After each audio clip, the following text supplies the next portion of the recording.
पच्चरा श्रावस्ती के नगर सेठ की पुत्री थी। किशोरवय होने पर वह अपने घरेलू नौकर के प्रेम में पड़ गई। जब उसके माता पिता उसके विवाह के लिए उपयुक्त वर खोज रहे थे, तब वह नौकर के साथ भाग गई। दोनों अपरिपक्व पति पत्नी एक छोटे से नगर में जा बसे। कुछ समय बाद पच्चरा गर्भवती हो गई। स्वयं को अकेला पाकर उसका दिल घबराने लगा और उसने पति से कहा, हम यहाँ अकेले रह रहे हैं, मैं गर्भवती हूँ और मुझे किसी की सहायता की आवश्यकता है। यदि आप आज्ञा दें तो मैं अपने माता पिता के घर चली जाऊँ। पति पच्चरा को उसके मायके नहीं भेजना चाहता था, इसलिए उसने कोई बहाना बनाकर उसका जाना स्थगित कर दिया। लेकिन पच्चरा के मन में माता पिता के घर जाने की इच्छा बड़ी बलवती हो रही थी। एक दिन जब उसका पति काम पर गया हुआ था, तब उसने पड़ोसी से कहा, आप मेरे स्वामी को बता देना कि मैं कुछ समय के लिए अपने माता पिता के घर जा रही हूँ। जब पति को इसका पता चला तो उसे बहुत बुरा लगा। उसे अपने ऊपर ग्लानि भी हुई कि उसके कारण ही इस कुलीन कन्या की इतनी दुर्गति हो रही है। वह उसे ढूंढने के लिए उसी मार्ग पर चल दिया। रास्ते में पच्चरा उसे मिल गई। पति ने उसे समझा बुझाकर घर वापस लिवा लिया। समय पर पच्चरा को प्रसव हुआ। सभी सुखपूर्वक रहने लगे। पच्चरा जब दूसरी बार गर्भवती हुई, तब पति स्वयं उसे उसके माता पिता के घर ले जाने के लिए तैयार हो गया। मार्ग में जोरों की आंधी वर्षा होने लगी। पच्चरा ने पति से कहा कि वह किसी सुरक्षित स्थान की खोज करे। पति झाड़ियों से होकर गुजर रहा था, तभी उसे एक विषधर सांप ने काट लिया और वह तत्क्षण मृत्यु को प्राप्त हो गया। पच्चरा अपने पति की प्रतीक्षा करती रही और ऐसे में ही उसे प्रसव हो गया। थोड़ी शक्ति जुटाकर उसने दोनों बच्चों को साथ लिया और पति को खोजने निकल पड़ी। जब उसे पति मृत मिला तो वह फूट फूट कर रोने लगी। हाय हाय, मेरे ही कारण मेरे पति की मृत्यु हो गई। अब अपने माता पिता के सिवा उसका कोई न था। वह उसके नगर की ओर बढ़ चली। रास्ते में नदी पड़ती थी।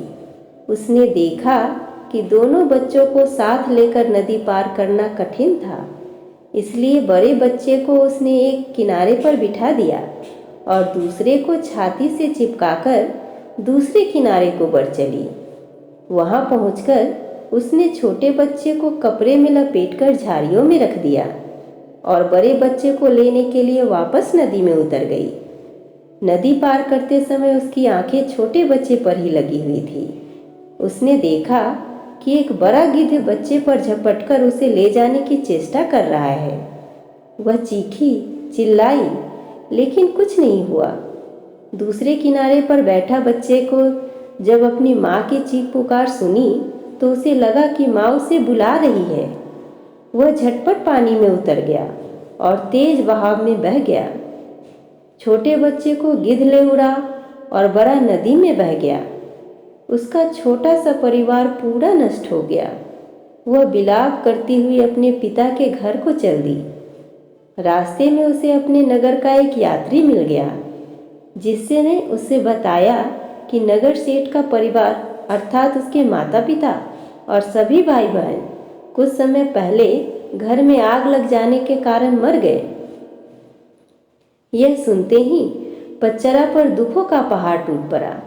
उसे तन मन की कोई सुध ना रही। वह पागल होकर निर्वस्त्र घूमने लगी। उसके मुख से यही शब्द निकलते, पति मर गया, बड़ा बेटा डूब गया, छोटे को गिद्ध खा गया, माता पिता और भाई बहनों को चिता भी नसीब नहीं हुई। ऐसे ही विलाप करती निर्वस्त्र घूमती फिरती पच्चरा को सभी अपमानित और लांछित करके यहाँ से वहाँ भगा देते थे।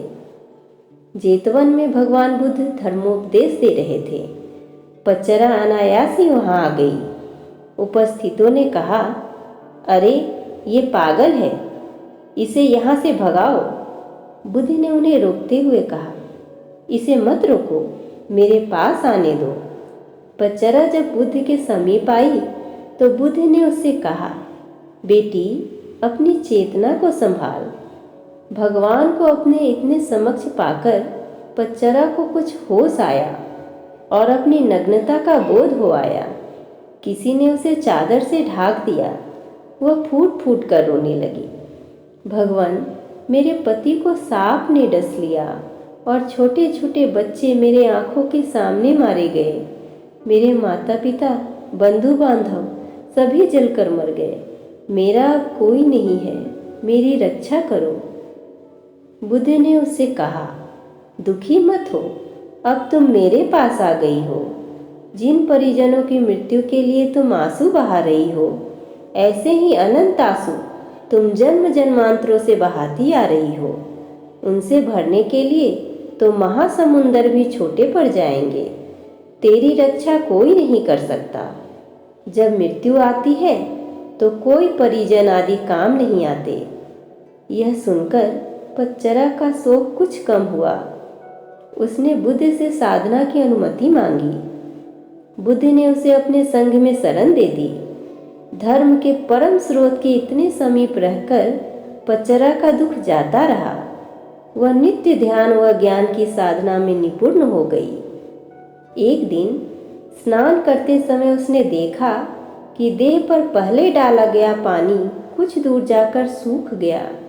दूसरी बार डाला गया पानी थोड़ी और दूर जाकर सूख गया और तीसरी बार डाला गया पानी उससे भी आगे जाके सूख गया। इस अत्यंत साधारण घटना में पच्चरा को समाधि का सूत्र मिल गया। पहली बार उड़ेले गए पानी के समान कुछ जीव अल्पायु में ही मर जाते हैं। दूसरी बार उड़ेले गए पानी के समान कुछ जीव मध्यम व्ययता में चल बसते हैं और तीसरी बार उड़ेले गए पानी के जैसे कुछ जीव अंतिम वयस में मरते हैं। सभी मरते हैं, सभी अनित्य है।